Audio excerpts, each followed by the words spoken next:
Assalamualaikum warahmatullahi wabarakatuh. I'm Nurul Izzah Fatikah. I'm a student of Sharia Accounting in Tazkiyah University. This video is to fulfill my final semester exam in the Islamic Family Law course, and there will be some issue about marriage in this area. Let's say Bismillahirrahmanirrahim. Inna Allah kana alaikum raqiba.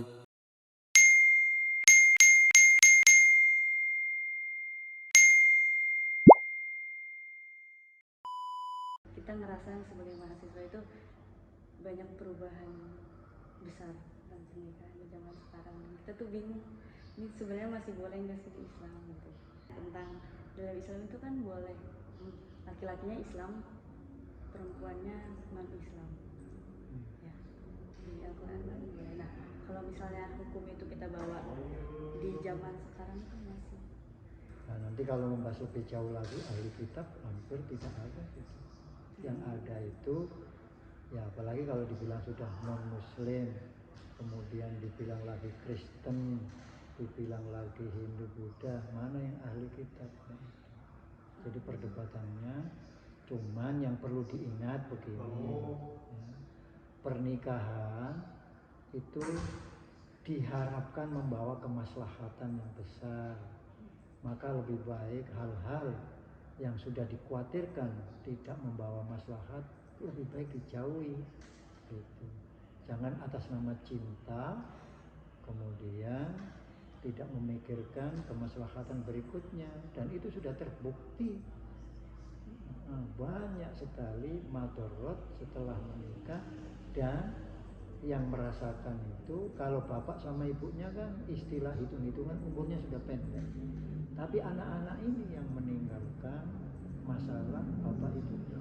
Jadi nggak usah, lebih baik nikah ya seakidah sama agamanya, jangan dipakai kalau ingin maslahat. Terus yang nomor 2 nih, pertanyaan kedua, cara melakukan jadi proses pernikahan dari awal sampai akhir itu yang apa masih dalam syariat Islam. Prinsipnya kalau tuntun Rasulullah itu digampangkan. Digampangkan bukan berarti keluar dari aturan, tidak. Karena Rasulullah sudah tahu, tentunya karena beliau ini diberi hidayah oleh Allah, bahwa suatu saat itu zaman akan berkembang, kemudian sisi-sisi budaya tambahan cara hidup manusia itu akan banyak, sedangkan pernikahan itu dua sisi diniyah dan sisi ijtimaiyah, sisi sosial. Yang sosial silakan dikembangkan asal tidak bertentangan. Bahkan kalau sekarang kita tidak hati-hati, kemudian kita meniadakan kebiasaan sosial yang baik, maka nanti agama kita akan menjadi agama yang terasing. Dan nanti generasi berikutnya akan memandang bahwa perkawinan atau pernikahan dengan cara Islam itu nggak up to date, tinggalkan. Itu tetap sisi-sisi agama tidak boleh dirubah. Terus yang ketiga tentang mahar. Mahar kan itu dari cowok untuk ceweknya, itu cowoknya boleh pakai. Begini, mahar itu setelah diserahkan kepada pihak istri ya, maka itu hak istri sepenuhnya. Apakah suami boleh? Boleh kalau dihalalkan oleh istri. Katanya saling mencintai, lah kok masalah gitu saja tidak boleh gitu. Seharusnya setelah menikah sudah bareng-bareng. Dan jangan lagi ada prinsip hartaku hartamu, meskipun dalam agama itu tetap diatur hak suami ada, hak istri ada. Terus untuk pertanyaan selanjutnya ini menyambung kayak tadi ya, yang hartaku hartamu. Zaman sekarang tuh banyak yang walaupun udah nikah, Gen Z nih, milenial tuh kalau walaupun udah nikah tetap ada pembagian harta gitu. Secara hukum agama ya tidak boleh diganggu itu. Harta dia memang. Harta istri hak istri, cuman bedanya harta suami itu ada hak untuk istri karena dia berkewajiban menginfaki ya, menafkahi istri. Harta istri tidak ada karena istri tidak berkewajiban menafkahi suami. Tapi kalau kedua belah pihak ini memang bersikeras bahwa harta saya ada di rekening saya, hartamu ya di hartamu ada di rekeningmu, tapi tetap kewajiban suami menafkahi istri tidak wajib. Berarti nggak keseluruhan harta suami itu harta istri juga. Enggak lah.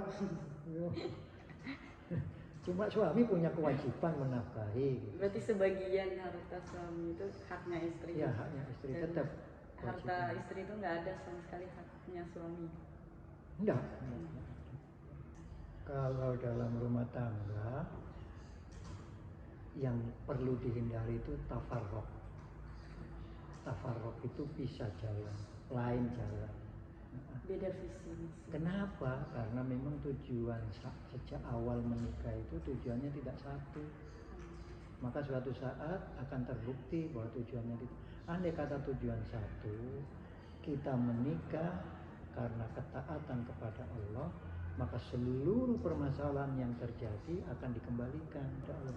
Jadi prinsipnya itu agar bisa harmonis bukan karena kesejahteraan uang, enggak, karena saling pengertian bukan, enggak.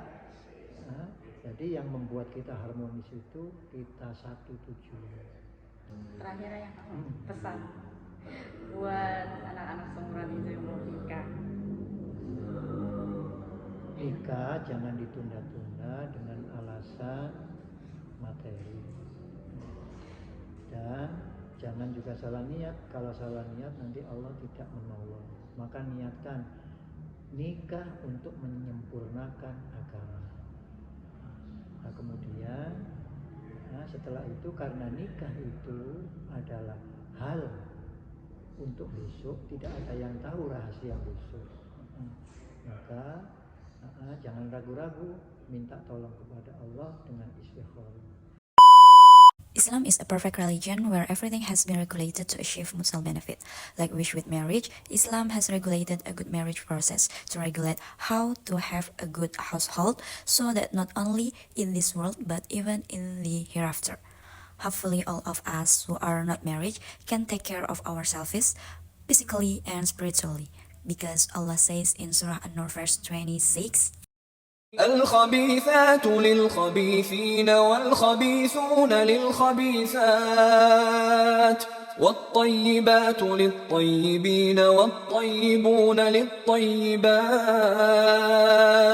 أولئك مبرؤون مما يقولون لهم مغفرة ورزق كريم.